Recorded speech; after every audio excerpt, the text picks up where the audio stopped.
Hello friends.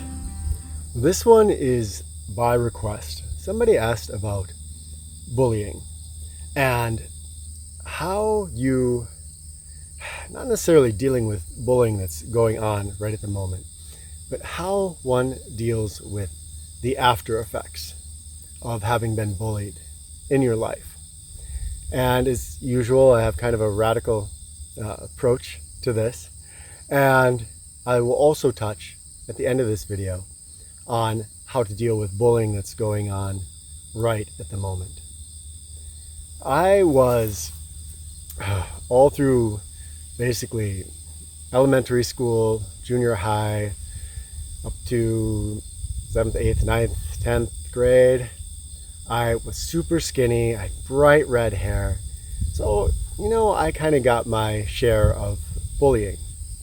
And bullying comes in a lot of different degrees. What you experienced may have been relatively minor, where people would just call you some names. It might have been more than that, where somebody singled you out and would physically beat you up or other things. If you've been bullied in the past, you may be carrying some of the after effects of those experiences. This can create, a lot of things in us. It can create a fear of interacting with other people, social anxieties. It can create general anxiety and low self-esteem. I know that I can safely say that I suffered from all of those effects. And I'd also note that those things were probably present in me beforehand. This is where I had to own up to some things and the part that I played in the bullying. This is where we get a little radical. It's very easy to think of bullying as a one-sided thing, and to think of myself as the victim because I was just small and little and couldn't defend myself verbally or physically, and the bully as the bad guy or girl who just singled me out and picked on me. Now, there is a psychology to who the bully is going to pick.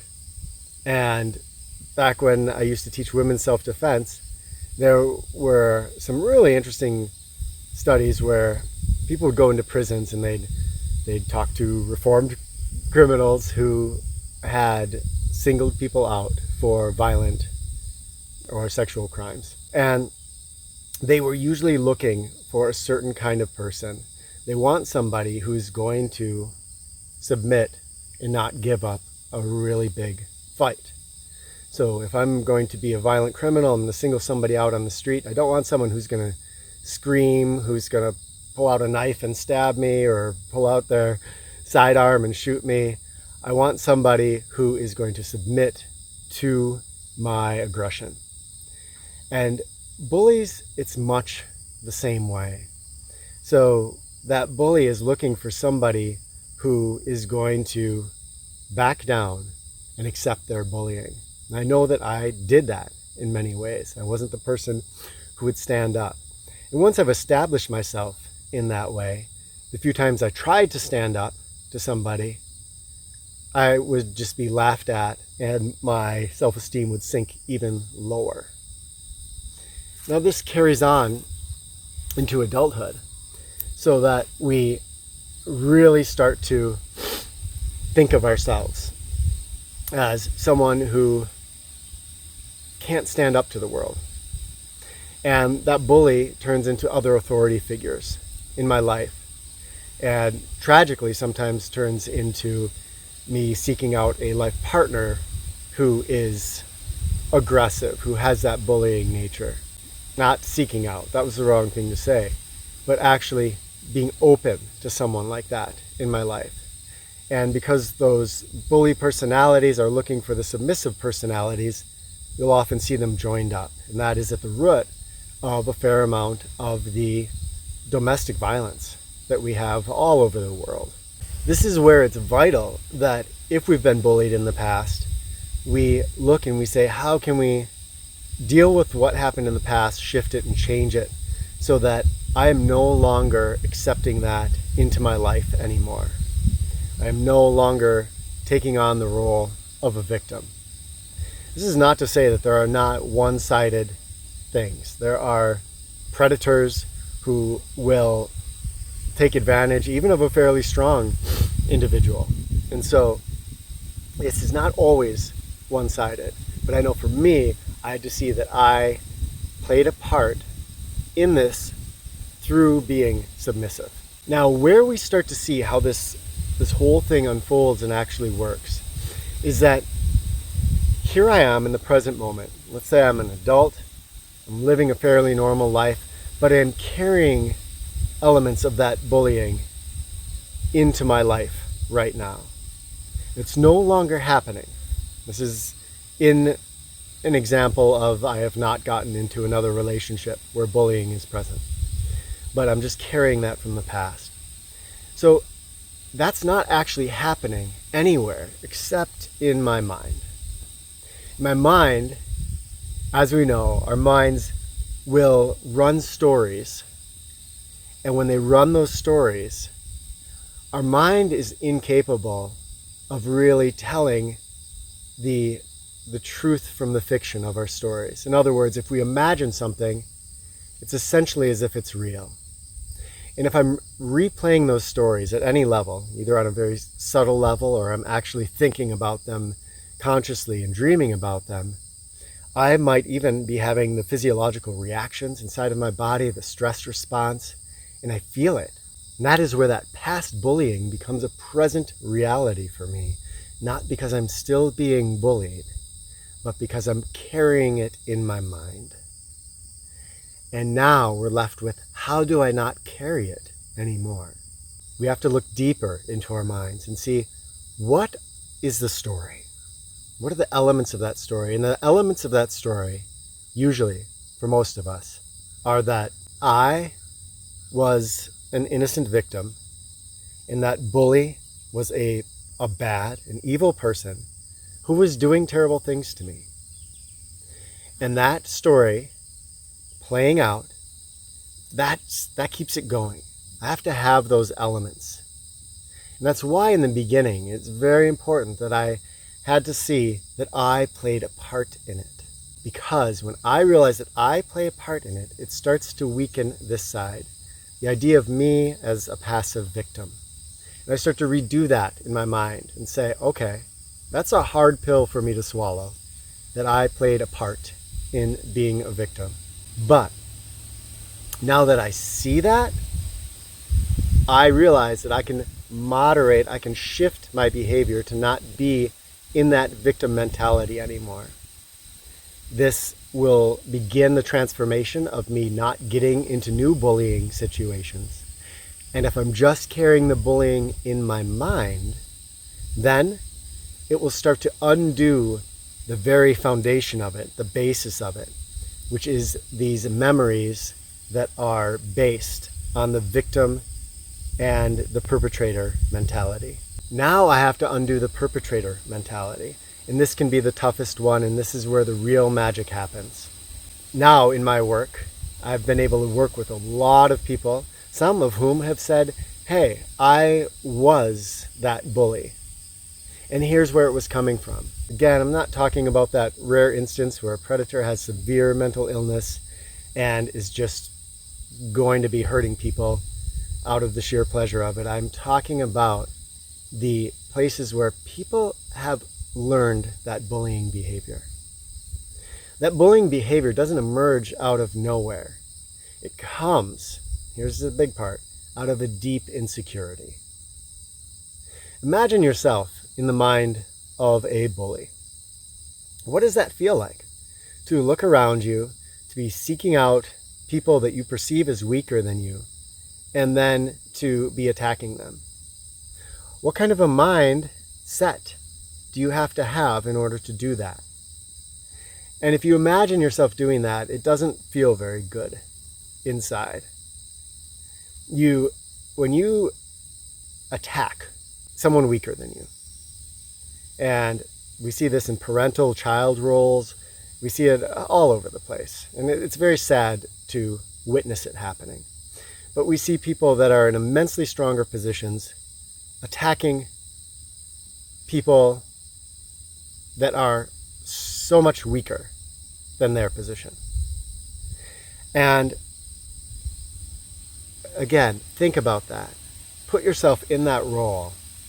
What does it feel like to do that? Why would you do that? And you start to think about what you think of yourself when you're in that bullying role. If you can go into that, this is the root of compassion. This is where we go in and we start to see, wow, there's some major hurt going on. There's some major insecurity. Bet you a fair amount of money that there's some abuse, emotional, mental, sexual, going on at home for the bully. They are not coming out of a healthy family where they are blossoming into a healthy individual where they feel good about themselves, they feel good about the world, they're filled with compassion. It's just the opposite. So what is happening in their lives? To go back and imagine that bully that might be haunting you in your mind and to see, wow, there was probably some deep hurt going on there. That they were doing everything they could to hide from the world, from themselves. They didn't want to admit to themselves that they were hurt, and they certainly did not want to admit to the people around them. So they had to put on this show of being strong. But because they're not strong, because they're tiny and weak inside, they had to select people much weaker than themselves to attack. And weaker usually, in this case, in high school and grade school bullying, is going to be physically weaker. Now you see I'm starting to dismantle this part of it. And if you can look back at your bully and say, wow, you may have hurt me, but you were being hurt by somebody else way more than you were able to hurt me. And if you can feel compassion, if you can forgive that person because you know they were acting out of pain, you can even, to get really radical, love that person who is hurting you, send them love. Now you are really dismantling this setup. This setup that is the foundation that creates the current mental state.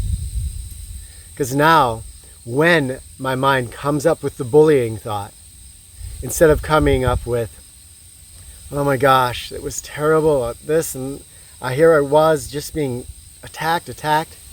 Instead, it goes to, wow, that person really was hurting. And you know what? I can see maybe you are hiding something really deep and painful. There's a little magic that you can do here, and that is to create in your mind a mental sanctuary, a space, and a little forest glen, whatever's peaceful to you. And this comes way back from Shakti Gawain, who did the book Creative Visualization. She would talk about creating this sanctuary for yourself. When you create a sanctuary for yourself, a mental place that you can go, then you can go back and you can meet your bully, invite them into this place, sit down with them and talk. It's all happening in your imagination, but you're rewriting the story. You're rewriting the memories. And you talk to that person and have them share with you what was going on. Have them tell the story of the abuse they were suffering at home. Have them break down in tears and hold them. And you're going to start rewriting that story. Again, this is all imagination land, but so are most of our memories. Psychologists, the more they study memories, those memory experts are saying that we're constantly rewriting memories in our minds. And so the memory that we so clearly remember has been rewritten hundreds, thousands of times, and may not be close at all to what actually happened. Now we take conscious control of that and we say, I'm going to rewrite the memory of my bullying. At the same time that I dismantle the foundation that it was built upon. And then I'm going to start to see some real healing in myself. Incidentally, we can do this with any negative memory. Now, this is where it comes in, that old saying about know what things you can change and what things you can't. If there are things you can change, then maybe it's a good thing to go and change those things. But if you can't change it, if the person that did you harm is dead, or the person that did you harm has moved, you've moved separate ways, you don't even communicate with them anymore, you don't even know how to get in touch with them anymore, then it might be time to rewrite the memories of whatever kind of tragedy you've experienced. Because if I'm going to keep carrying that tragedy and rewriting the memories throughout my life, I'm allowing that person that did me harm to keep hurting me over and over and over again. They're not here doing it anymore. I'm just doing it. I've got to take responsibility at this point and say, I'm rewriting that story because I do have the power to rewrite it in a different way. It's not easy with trauma situations. I'm not going to sugarcoat this and say it's easy, especially if it's a highly traumatic situation. And sometimes those things are so psychologically embedded that in cases of PTSD and such, we're just not going to be able to do this effectively. But it's worth a try. And some people have, I've been able to work with people out at ReWild University who have suffered some pretty darn tragic things that I'm not even going to talk about here in the video. But they were able to rewrite it and to not carry that anymore in their lives. There's a part of us inside that's going to say, no, I can't. It was so terrible. I can't rewrite it. But then we have to ask ourselves, if I'm suffering continual pain from not rewriting it, from just allowing it to rewrite itself in the way it wants to be written, is it maybe time for me to take conscious control of that rewriting process, to own it and to rewrite it in a way that's going to be healthier for me ongoing in my life? Now, what if you're currently experiencing bullying? Now, this is a little bit different scenario, but a lot of the same things apply. It's different because remember that if you're suffering from bullying, talk to somebody. Get some intervention there. It's not healthy for you to be experiencing the bullying, and you know what? It's not healthy for the bully to be bullying. So if you can get a teacher, a friend, an authority figure to step in between that and to prevent it, especially if it is involving anything physical of any kind. But don't pretend that mental stuff doesn't hurt. In fact, sometimes those mental things, even just the name calling, those can leave deep impressions, deep scars that we're going to carry for a long time. And that's why this video is being made. Because that person asked, and I'm sure there's many others out there who have experienced those things in the past and have carried it on. So if you're able to stop the bullying in some way, do it. I can do that with the intervention of an authority figure. And sometimes I can do that by no longer taking on the role of a victim. For me, I ceased to be bullied because I just didn't react to it anymore. There was no big fight back or anything like that. It was just when someone would call me a name, I'd just smile. I stopped caring because I realized at some point that they weren't saying anything about me. They were saying only something about themselves. So if someone launched some name or some whatever at me, that had to do with their state of being, not with mine. So I didn't need to carry it anymore. I didn't need to mock at them, but I could just smile and say, you know what? That doesn't touch me anymore.